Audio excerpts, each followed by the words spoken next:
café littéraire. Nous avons le privilège d'avoir une femme donc, de lettres. Et c'est symbolique parce que c'est la journée de la femme aujourd'hui, le 8 mars. Hiam, qui nous vient du Liban, qui est en fait en Égypte, parce qu'hier il y avait la dictée francophone. Vous avez la chance d'avoir quelqu'un qui va pouvoir répondre à toutes les questions que vous vous posez sur la peur de la page blanche. Vous allez peut-être reconstruire un peu vos idées reçues sur le métier d'écrivain. Voilà. Bonjour Hiam Yared. Vous êtes née en 1975 à Beyrouth, au Liban.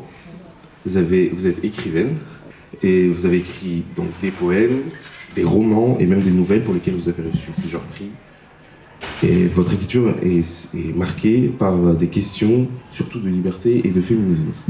Donc, vous avez écrit un livre appelé Implosion et c'était sur ce qui s'est passé le 4 août 2020. Une bombe venait de ravager Beyrouth. Implosion est un livre qui est un peu une autofiction en fait. Ce livre est né après un moment très difficile qui est la mort d'un livre, parce que les livres peuvent mourir. Ce livre est sorti le 18 mars 2020. Le 20 mars 2020, le monde a fermé. Donc ce livre est tombé aux oubliettes. Et pour moi, la littérature a tellement d'importance que chaque texte est là pour une raison précise. J'ai travaillé 4 ans dessus. Je me suis enfermée dans un deuil.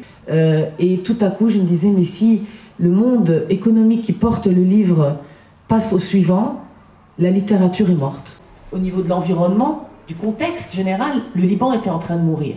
Donc je me suis dit, je vais écrire sur ma douleur, à nouveau. Pas narcissique, mais j'avais demandé à mon éditrice, je veux écrire sur un double deuil. Voilà. Le deuil d'un pays et le deuil d'un livre. Et la place de la littérature dans le deuil. Et tout à coup, le port de Beyrouth explose. Et là, j'ai dit non, il faut que je reprenne ce texte et que je le reprenne à partir de là. Moi, à l'origine, je viens de la poésie. Je n'étais pas faite pour écrire du roman, ça m'allait très bien la poésie.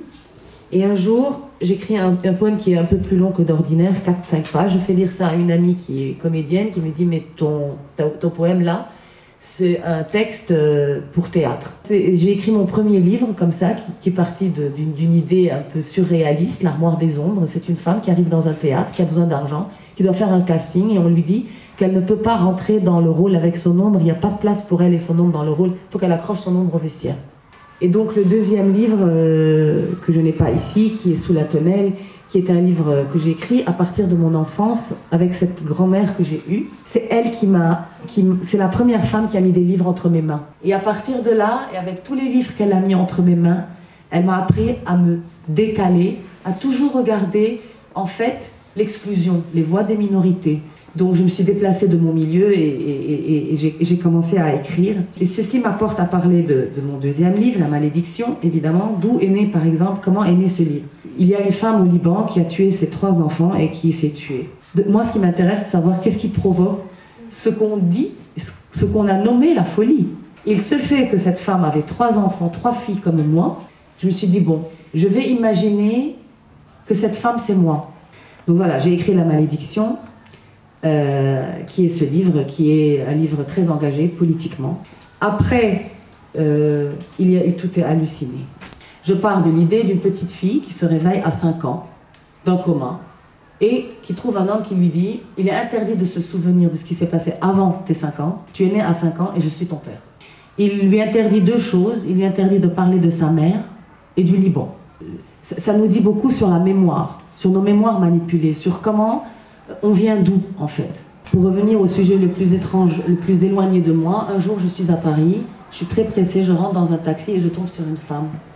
Et je dis, ah, une femme au volant. Donc je rentre dans le taxi, je suis un peu honteuse, mais entre moi et moi-même, j'engage la conversation avec la chauffeur. Je dis, vous êtes chauffeur depuis quand? Elle me dit, depuis 30 ans. Et vous, qu'est-ce que vous faites? Je dis, moi je suis écrivain. Elle me dit, écrivain ou écrivaine? Je dis, oh, ah non, non, non, de grâce, on nous gonfle avec ce E, il est muet les 3/4 du temps, on va pas résumer toute la complexité de la cause des femmes au mutisme d'une lettre. Elle arrête la voiture, elle se tourne vers moi, elle me dit, madame, il ne faut pas parler comme ça, il n'est pas muet ce E. Je dis, écoutez, si quand même il est muet les 3/4 du temps, hein, on en a un peu assez. Elle me dit, je veux vous poser une question, vous me voyez comment? Je dis, bah, drôle de question déjà, mais vous êtes une femme. Ah, Et rien d'autre, vous ne voyez rien d'autre. Et elle me regarde avec un regard tellement intense. Je lui dis, bah, vous êtes chauffeureux avec un E, je ne sais pas, dites-moi. Elle me dit, moi, madame, avant j'étais un homme. Et je peux vous dire que j'ai longtemps rêvé de ce E et qu'il n'est pas muet. Et puis vous, madame, vous qui êtes écrivaine, les différences, vous en faites quoi? Aucune lettre ne ressemble à une autre. Ok, ok. L'humilité de la claque, c'était génial.